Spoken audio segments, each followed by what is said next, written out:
In this first lecture in the Leverhulme Lectures in Chinese Philosophy at Aberdeen University, I will speak on engaging Chinese philosophy.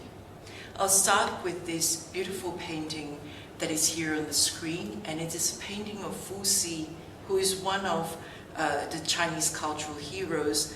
This is a 16th century painting held in the National Palace Museum in Taiwan, and the painting is by Chuing.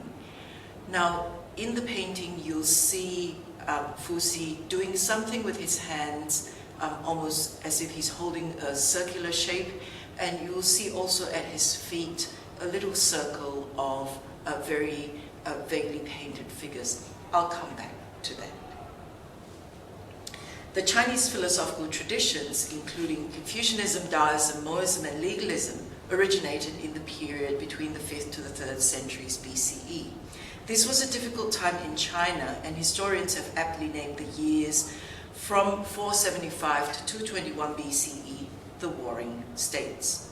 Territories were fought for and defended across a large area, covering approximately a third of today's China. Here is a map of roughly around the period between 250 and 201 BCE, and it's a map by Shu Yu Wei of Rochester University. You can see the colored-in portions are the warring states, and then the bigger dotted line, the more comprehensive dotted line of contemporary China. Confucius, Lao Tzu, Mo Tzu, and Zhuang Tzu were key figures active during this period, although we're less sure about the existence of Lao Tzu. I suspect that the name is more a name that has arisen as an honorific, as in Old Master, associated with a text bearing the same name, rather than that of a definable identity. These figures were identified as founders of China's philosophical traditions, and we will examine their ideas in this lecture series. To give a broader sense of this period, these thinkers were contemporaries of Pythagoras, Heraclitus, Parmenides, Socrates, Plato, Aristotle, Epicurus, Siddhartha Gautama, more widely known as Buddha, and Zoroaster or Zarathustra from Persia. In contemporary philosophical research, comparative cross-tradition work in ancient philosophy is quite robust, especially between the early Greek and early Chinese traditions. The Chinese-Greek comparisons tend to focus on fascinating questions about moral life and human agency, social order and political authority, and, importantly, conceptions of a good life. In the early Chinese context, political advisors, some of whom were authors of texts associated with the various traditions, offered solutions to the warring states' unrest. They debated matters relating to a number of issues, including the welfare of the people, the regulation of economic production, control of the state, the ruler's power and authority and his relationship with his advisors, military strategy, and the moral rectitude of both the ruler and the people. Many philosophical texts were written and compiled during this period. The Zhuang Tzu, a Taoist text also from this time, refers to the different views as the 100 groups or families of learning. Not all welcomed the debates. The Mo Tzu, another text we will look at during the course of these lectures, was concerned about the confusion arising from having so many visions on offer. In one way or another, the texts from the Warring States period touch on what it means to live well, giving particular consideration to the role of the state in setting up infrastructure to support human flourishing. These backgrounding features of early Chinese philosophy have shaped its key questions and the way thinkers during this period present arguments for their views. In this first lecture, I will highlight some characteristics of the philosophy of Warring States China.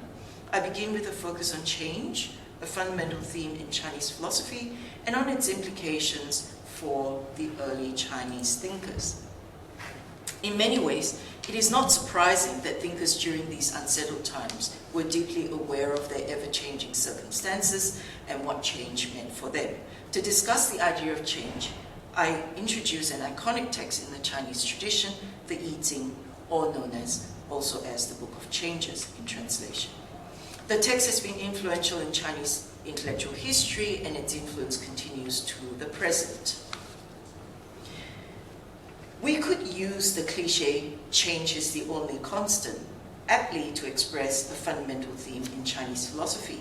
The I Ching embraces the idea of change in its schematic account of the processes and interactive patterns that underlie all things. Change occurs at a range of levels, including in relation to all forms of existence, seen and unseen, such as ghosts and spirit beings. And also change happens with natural phenomena, such as weather and climatic events. At the cosmic level, change happens in relation to the operations of heaven and earth. This is a metaphysical picture of sorts, though its focus is not so much on substances as on the dynamic interactions between things. The phrase 10,000 things, the one Wu, denotes all that exists.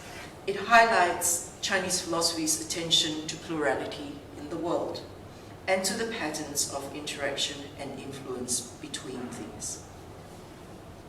The I Ching's account of processes and causation begins with 8 trigrams, and here are the 8 trigrams. At this point, I'll take you back to the beautiful painting we saw by Turing. Here again is Fu Si, the sage, and you can see, perhaps blown up now, a little bit clearer, a circle of little images at his feet. And here I've blown it up not too perfectly. I've darkened the 8 images. These are the trigrams, and Fu Si is said to have been the originator of the trigrams. Here again are the trigrams. Now the trigrams consist of, as you can see, broken and unbroken lines. The broken lines represent yin, and yin has the characteristics of non-assertiveness. It's associated also with femininity, softness, and pliancy. By contrast, the whole lines, the yang, are associated with a set of characteristics including hardness and masculinity. Together, yin and yang signify the interaction of complementary polarities which are constantly in flux. And here in the trigrams is the manifestation of the different combinations of yin and yang. And they express the ongoing dynamic of decline and renewal from which nothing is exempt. Here is a list of the names and the translations of the different trigrams. When we look at the names, we should not think of these the names or these trigrams as representing substances. For instance, when you see body of water or thunder or mountain, really we should think about the processes or the characteristics of the objects or the phenomena associated with these objects. Dynamism is what is being conveyed here rather than substances. In addition, the trigrams should never be taken as standalone symbols. Their interactivity is what we should focus on. The pairs work together, such as, for instance, heaven and earth establish positions, and thunder and wind give rise to each other. The different combinations of the 8 trigrams are said to present a complete set of the principles of transformation and change. And here is a picture that captures the dynamism of the 8 trigrams, that there are the names of the 8 trigrams around the circle. This is a diagram of the Supreme Ultimate, the Tai Chi Tu, again from around the 16th century. The phenomenon of change is captured by more than trigrams. The trigrams are stacked, in fact, to form hexagrams, 6-line figures with a total of 64 possible permutations and combinations. And the result of these 64 hexagrams, the manifestations of change, is a complicated picture of how change affects everything. So here are the first 32 hexagrams, and here is the next 32. You will see that they refer to a whole range of things. They refer to dispositions, emotions, conditions, objects, and this is a complex unwieldiness. And it seems the early Chinese thinkers were confronted by this unwieldiness. Several chapters of the I Ching, which were later editions, reflect on the nature of change, and these are philosophically fascinating. The I Ching is a composite text, and it has a few layers added over time. The trigram and hexagram sections incorporate ideas from early in the first millennium BCE, but 10 appendices were added later during the Warring States period. The appendices, also known as the 10 wings, contain reflections on why it's important to understand change, not least its practical implications. As an entire text, including these later additions, the I Ching may be understood as an attempt to understand how changes come about and how they affect life. I think of some of the sections of the I Ching as a mapping exercise, including the hexagrams, which I see as an attempt to scope the roles of humankind in this world. The I Ching's compilers also sought to understand both the limits of human action and the heights of human achievement. The later editions, the sections that are philosophically interesting, also express deep awareness about why it's important to understand change. In one of the appendices, for instance, known as Zhouyi, there is a passage that says, and this passage quotes Confucius. Well, rather than quoting Confucius, really it asserts that Confucius says this and leans on Confucius's authority. The master said, to get into danger is a matter of thinking one's position secure. To become ruined is a matter of thinking one's continuance protected. To fall into disorder is a matter of thinking one's order enduring. So this is a problem. Complacency. Therefore, the nobleman, when secure, does not forget danger. When enjoying continuance, does not forget ruin. When maintaining order, does not forget disorder. This is the way his person is kept secure and his state remains protected. The changers say, this might be lost, this might be lost. So tied to a healthy, flourishing mulberry. We're warned about complacency, especially not to take for granted that our circumstances will continue unchanged, and to prepare for change by establishing stability in certain aspects of life. That is, by tying something to a healthy, flourishing mulberry. Contemporary scholarship continues to debate how we may interpret the I Ching's reflection on change. What I have attempted to demonstrate in this brief overview of the I Ching and its views on change is the Chinese tradition's attention to the flux and dynamism in the world. In my mind, it also reveals a way of thinking about the world that does not home in on the attributes of particular things. Rather, it emphasizes the patterns of interaction between things. And I believe the 64 hexagrams reflect a sense of the messiness of life as the early thinkers would have experienced it.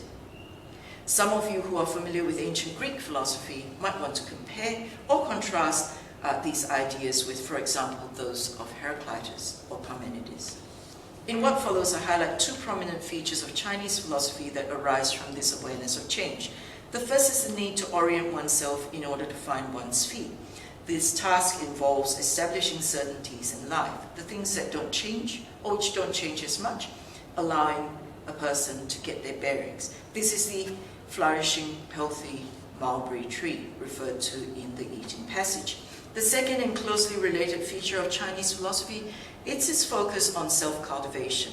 This process involves the cultivation of capacities so as to navigate life better. First then, on orientation. Being aware of imminent change and not knowing what it will bring is very likely to cause anxiety. In the passage in the 10-wing section of the I Ching, it says explicitly that those who composed the changes were anxious. It is unsettling when we perceive that our environments are constantly changing, as they would have been during the Warring States period. And I'll cover how the early thinkers sought to orientate themselves across these three traditions. Before we go there, however, let me illustrate how unsettling change can be with an illustration from our own experiences. We've just come through, we hope, the COVID pandemic, although its impact is still with us and doubtless will persist into the future. It's not difficult to recall how hard it was for governments and health officials to respond to the spread of the COVID virus, when few, if any, understood its boundaries and patterns. It was new and it brought change, many negative changes for humanity. What was the mulberry tree that we could tie our certainties on in the case of the pandemic? Different scenarios played out in different countries, sometimes requiring a daily response as new strains emerge. It was really difficult to get our bearings. To orientation, the question of getting bearings across the three traditions. The need to orientate and sometimes to reorientate ourselves is a palpable concern in early Chinese texts across its different traditions. The early thinkers sought to understand those aspects of life that are within human control and those beyond our remit. They worried about eclipses, weather events, revolutions in the socio-political domain, material well-being, and health and illness, among other things. They described what was beyond human control using the language of fate and fortune and misfortune. In addition, the cosmic landscape of heaven and earth set the stage, as it were, on which the interactions between the 10,000 things, the one we referred to earlier, would play out.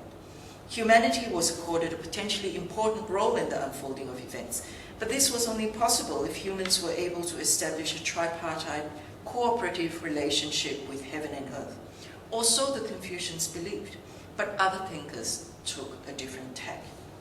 So in what follows, I discuss how the different traditions offer different approaches to orientation, and I begin with how the early Confucians conceived of humanity's orientation in the world.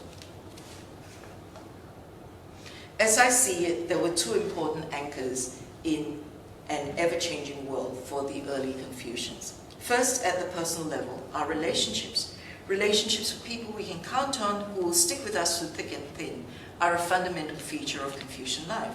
Confucian philosophy provides nuanced detail on a range of loyalties and obligations, and where relevant, affection in different relationships.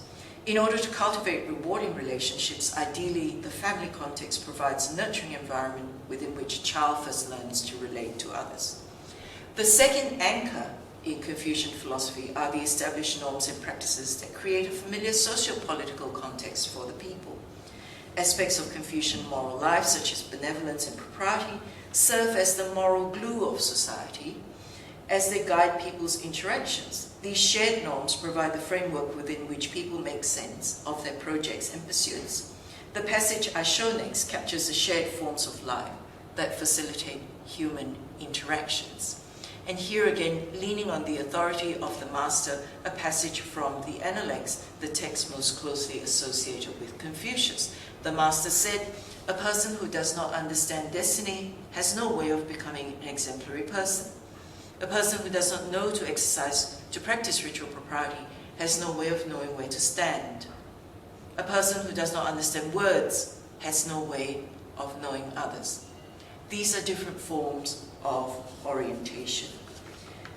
Understanding these shared norms and engaging with them provide an important locus for human interactions. They help people to orientate themselves within society and in relation to others. Both the moral environment and the fruitful relationships I mentioned earlier are two foundational sources of stability in Confucian philosophy. Indeed, so important are relationships in grounding us that Confucius was meant to have said, "The person who at age 40 still evokes the dislike of others is a hopeless case." Moving on to the Moist tradition. The Moists, whose founder Mozi lived in the 5th century BCE, advocated the use of standards as the anchor for human endeavors. The Moists were men engaged in the manual crafts And from their experiences with measurement tools, such as the compass and the plumb line, they propose the application of a standard for morality. Mozi said, those in the world who perform tasks cannot do without models and standards. Even officers serving as generals or ministers, they all have models. Even the 100 artisans performing their tasks, they too all have models. The 100 artisans make squares with the set square, circles with the compass, straight lines with the string, vertical lines with the plumb line, and flat surfaces with the level. The skilled are able to conform to them exactly, the unskilled, though unable to conform to them exactly by following them in performing their tasks, still surpass what they can do by themselves. Their idea was simple. There is a standard of measurement for human goals. Some of us are better at using it, some worse, but use of the standard helps us all do better. The standard for the Mohists was benefit for all, an early Chinese version of consequentialism. It sought to distribute benefits to all. As the Mohists saw it, this doctrine of benefit for everyone could be applied straightforwardly to all human undertakings. If a particular initiative was being considered, the basic question to ask was, does this benefit all concerned? Unlike the Confucian commitment to the moral leadership of exemplary people, something I'll discuss in my second lecture, the Mohists located stability in a shared standard, a common standard that could be applied by anyone. If society were to orientate itself according to this standard, all would stand to benefit. We'll look at Mohism in the third lecture. Another group of thinkers, the Taoists, were more contrarian in their understanding of how humans could situate themselves in the world. Contrarian, that is, in not seeking to implement elements of stability in life.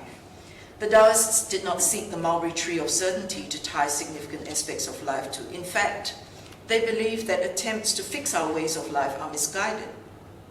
After all, from the Taoist perspective, if circumstances have changed, it is unhelpful to persist with ingrained responses.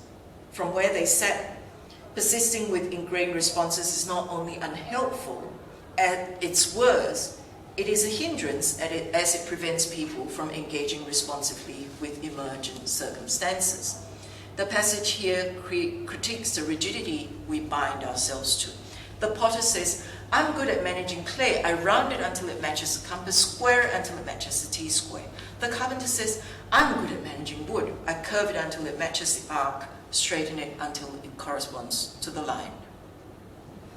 Do you suppose the inborn nature of the clay or the wood wishes to match a compass, T-square, arc, or line, and yet somehow or other, generation after generation bursts into songs of praise? The potter and carpenter are so good at managing clay and wood. And this is the same error made by those who govern, who order the world. The Taoists understood the orientative processes differently from their contemporaries. From their point of view, setting down anchors introduces a level of rigidity that could obstruct a person's more spontaneous engagement with the world. We'll encounter more of the views of the Taoist thinker Zhuangzi in the final two lectures. I will say briefly at this point that because of their emphasis on orientation, it's sometimes said that early Chinese philosophers did not seek truth in the way philosophers in the Western tradition have. I do not think this is entirely true, as the early Chinese writers did seek to make distinctions such as that between right and wrong, for example. More significantly, however, I believe the early Chinese thinkers did work with epistemological concepts, perhaps not truth, but the concept of accuracy. They sought to articulate an accurate understanding of how a person orientates themselves. So what kinds of capacities do we need to orient ourselves effectively? These capacities do not come easy. Therefore, early Chinese thinkers also turned their minds to the question of self-cultivation. From what we have seen so far about orienting the self, it is clear that a range of capacities is needed, whether it be, say, to understand the potential consequences of our actions, or the sensitivities of others, or the resources required to implement a plan of action, or one's own abilities to bring a task to completion. Before I move to look at the Confucian and Taoist approaches to self-cultivation, I want to talk about 4 general capacities that are referred to in the early Chinese texts and which are generally shared across the traditions. In order to orientate ourselves, one of the things we need to do is to understand the patterns of change. We need to have observational capacities that accurately map out what is going on. We need intellectual acumen to grasp how things affect and are affected by others, but that is not all. To understand the chains of causes and effects or correlations, we need to exercise observational skills to discern what has changed, how it has changed, what the possible causes are, and so on. Back to Fu Si again, the sage attributed with the creation of the I Ching's trigrams. In the I Ching, he is said to have had these capacities. When in ancient times, Lord Baozi, that is also how Fu Si is known, Lord Baozi ruled the world as sovereign, he looked upward and observed the images in heaven and looked onward and observed the models that the earth provided. He observed the patterns of birds and beasts and what things were suitable for the land. Nearby adopting them from his own person and afar adopting them from other things, he thereupon made the 8 trigrams. We're not told exactly how, but the passage speaks to Fu Si's capacity to learn from his observations and apply them. It would not be possible to present an exhaustive list of what is involved, as the process of mapping patterns across domains would be domain-specific and would therefore need to be undertaken on a case-by-case basis. If this sounds too complex, think about the ways in which we use analogies and metaphors, and more recently memes that map across domains. The level of creativity involved in mapping across domains often means that greater systematicity is not possible. I move on next to the second aspect of self-cultivation. One needs to accurately grasp one's own capacities and dispositions. If a response is required from us as a result of change, we need to think about whether we're capable to deal with the situation. And here, in discussing this aspect of cultivation, I draw on the Confucian Analects to show one case in which a person is aware of, is very self-aware of his capacities, and another case in which he's not. And Confucius interacts with them and points out their strong points or their deficiencies, as the case may be. In the first case, the master gave Qi Diao Kai permission to take office. Qi Diao Kai replied, "I cannot yet be trusted with such a responsibility." The master was pleased. Please, we take it because Qi Diao Kai demonstrated a good amount of self-knowledge. By contrast, Zigong said, "What I do not wish others to do unto me, I also wish not to do unto others." And Confucius commented, Zigong, that is something quite beyond you.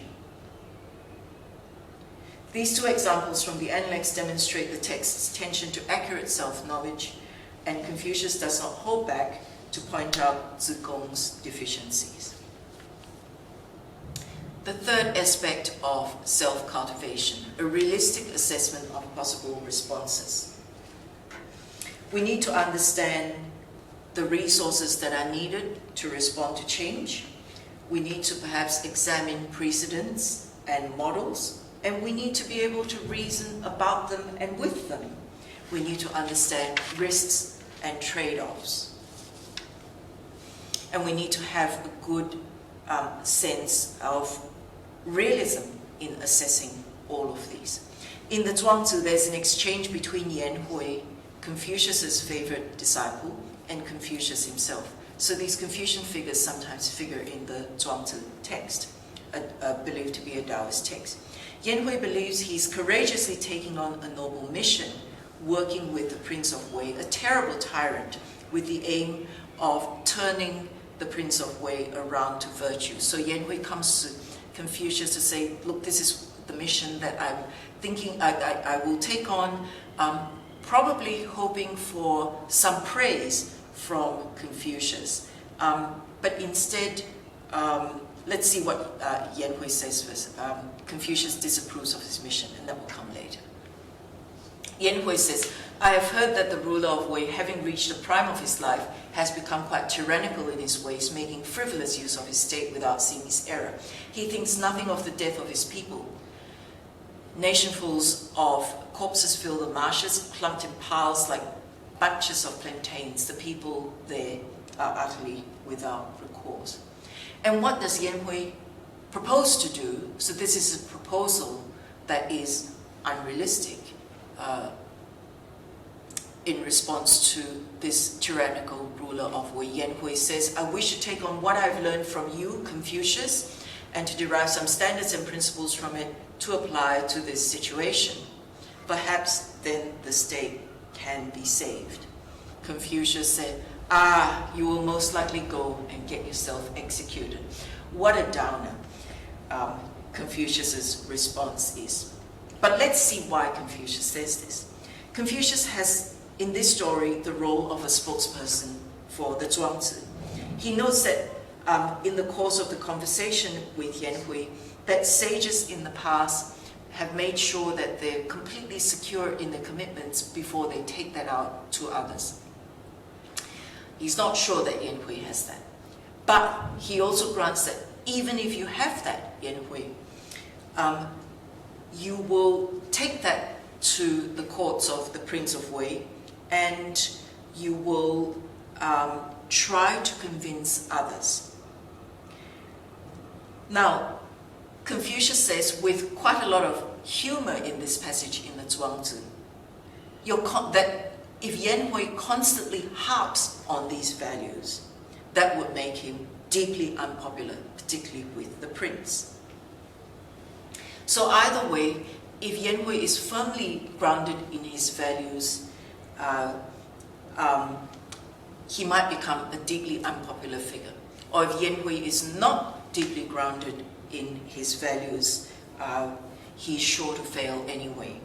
And therefore, in brief, according to Confucius, Yan Hui has misconceived his vision insofar as encapsulated in his proposed solution. They do in the conversation work towards, Confucius then works Yan Hui towards what is a viable solution.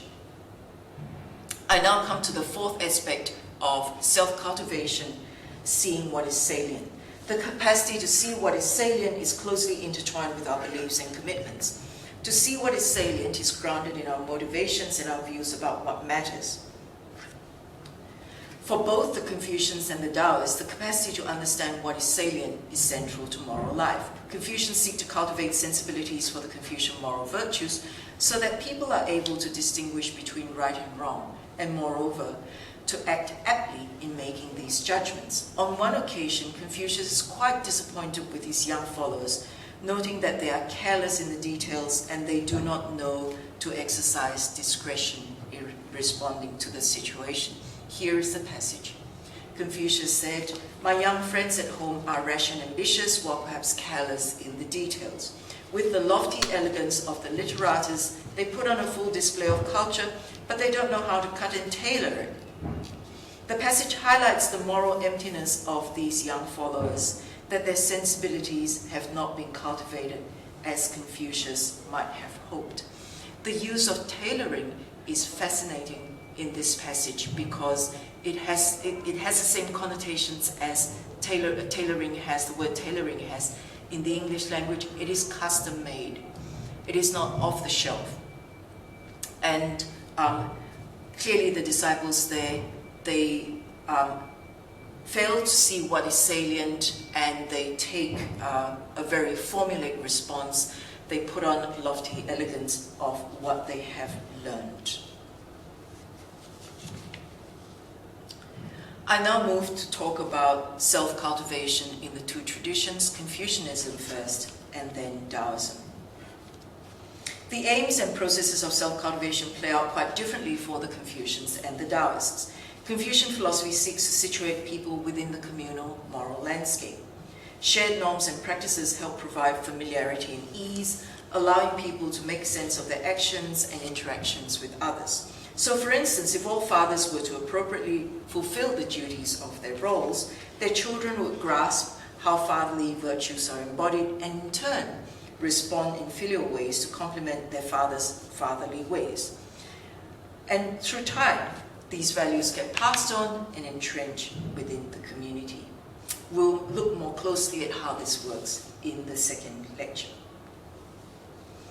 By contrast, Taoist philosophy is critical of actions that are taken unreflectively and which arise from ingrained habits. In Confucianism, the familiar, that is, people with whom we have sound relationships, and the norms we share that are manifest in our interactions, help structure human endeavors and stabilize society. That's the Confucian items that are tied to the mulberry tree. However, in Taoism, these anchors are impediments. The Taoists are concerned that to nurture a particular set of sensibilities creates propensities only to respond in those ways. Taoism offers models of cultivation that involve the development of capacities to act responsively to the circumstances. In order to do so, one needs to actively forget conventional and ingrained behaviors. These ideas, which push back against conventional norms, offer a different voice among the warring states' traditions. The Zhuangzi fascinates me in part also because it focuses on manual activities. It reminds us that our existence is embodied, which is an important point, as especially in Confucian philosophy, matters of moral rectitude are often given precedence over other aspects of life. To bring this discussion of self-cultivation to a close, I would like to use a story from the Zhuangzi to help articulate what the Zhuangzi sees as the difference between Taoist and Confucian self-cultivation. This is a story of Confucius walking along again Confucius figures in the Zhuangzi in this story, and he sees a swimmer who's swimming in treacherous waters. The story gives us the image that Confucius is very much out of his comfort zone, whereas the swimmer is very much at home. Confucius was seeing the sights at Luliang, where there were cascades of 30 fathoms with sprays of 40 li. A li is roughly equivalent to a third of a mile. No fish, turtles, or other water creatures could swim in it. He saw a man swimming in it, and he believed that the man was in some kind of trouble and intended to end his life. So this is Confucius's take on the man in the water, simply because this is something deeply unfamiliar to Confucius. Confucius hastened his followers along by the cascades to pull the man out. But after the man had swum a couple of 100 paces, he came out of the water and began strolling along the base of the embankment, his hair streaming down, singing a song. Confucius ran after him and said, "I thought you were a ghost, but now up close I see you're a man. May I ask if you have a Tao of treading water?" Confucius is portrayed in this story as a tragicomic figure who fears for the life of the swimmer. Oblivious to Confucius's apprehensions, the swimmer climbs out of the water with his hair down, singing and strolling. Confucius sees the cascades and waters as dangerous and threatening. He interprets the swimmer's actions as intended suicide, but Confucius is out of his comfort zone. The outdoors is not his environment. Let's see what the swimmer has to say. The swimmer says, "I have no personal Tao. I began with what was given, developed what was natural to me, and reached completion in keeping with destiny. I go under with the swirls and emerge with the eddies, following the Tao of the waters without developing one of my own. That's how I can tread water." It is fascinating that in a Taoist text, a Taoist figure claims he has no Tao. This is intriguing, as we would typically expect a text belonging to the Taoist tradition to promote Tao. Let me make some brief remarks about the idea of Tao. Tao may be translated as a way, path, or teaching. In that light, we could say that Confucian teaching is Confucian Tao, Buddhist teaching is Buddhist Tao. In this way, Tao may refer to the practices of a particular tradition, or its approaches, or its sagely insights. Within Taoist philosophy, the idea Tao refers especially to the sagely insight that sets it apart from the other traditions. I'll say much more about Tao at the fourth lecture. Let's return to the swimmers having no Tao. Given what I've just said about the Tao, we can assume it would have been a deliberate move of the authors of this passage of the Zhuangzi to have the swimmer assert that he has no Tao. The swimmer has no Tao, we believe, because he knows he cannot contest the water's Tao. Were he to assert a particular preconceived way of approaching these dangerous waters, attempting to overcome its currents, he could easily have drowned. The swimmer's knowledge of the water's Tao has been cultivated in and through his contact with the water. And this contrasts with Confucius having a Tao, a Confucian Tao. Confucius's Tao is a way that does not comprehend the Tao of the waters. And as such, he would not know how to respond to the waters appropriately. I now come to the final section of the talk, encountering the text. Given all I've said about orientation and self-cultivation as two key features of the Warring States Chinese philosophical tradition, how do we read the texts?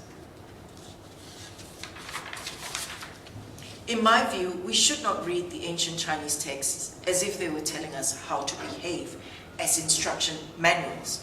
If we read them in this way, we'll very quickly conclude that Confucius, who lived 2,500 years ago, has little to say to us. The way to read the Analects and other early Chinese texts is not simply or primarily to apply their moral practices to our lives.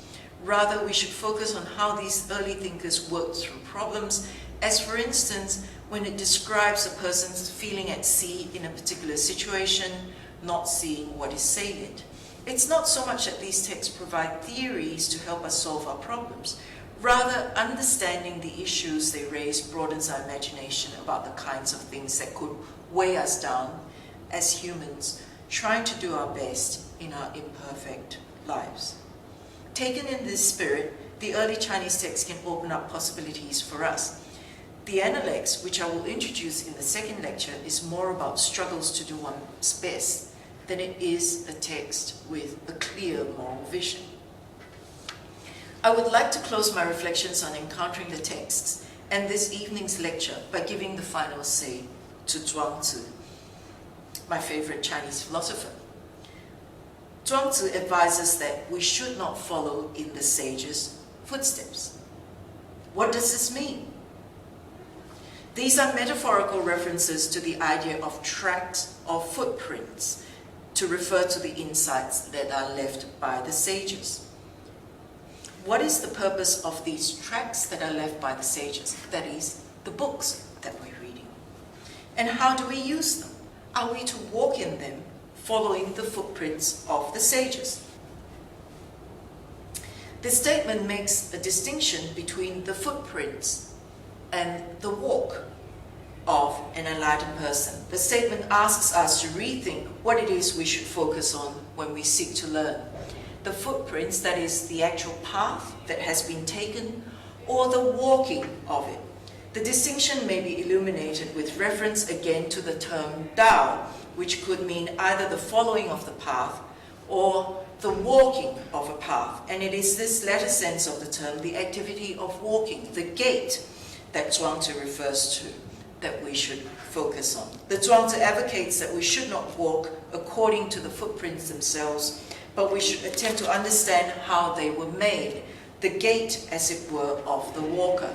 It is the walking that is important. In this sense, then, Tao is not merely a teaching to be transmitted from one person to another, from one generation to the next. We will only be able to fully grasp Tao if we look at the activity of walking. This metaphor is instructive. It speaks out against attempts by those who prescribe and others who follow in the paths of sages. And I suggest we read the texts in this spirit, engaging actively with them to understand how the sages walk, and then to walk our own.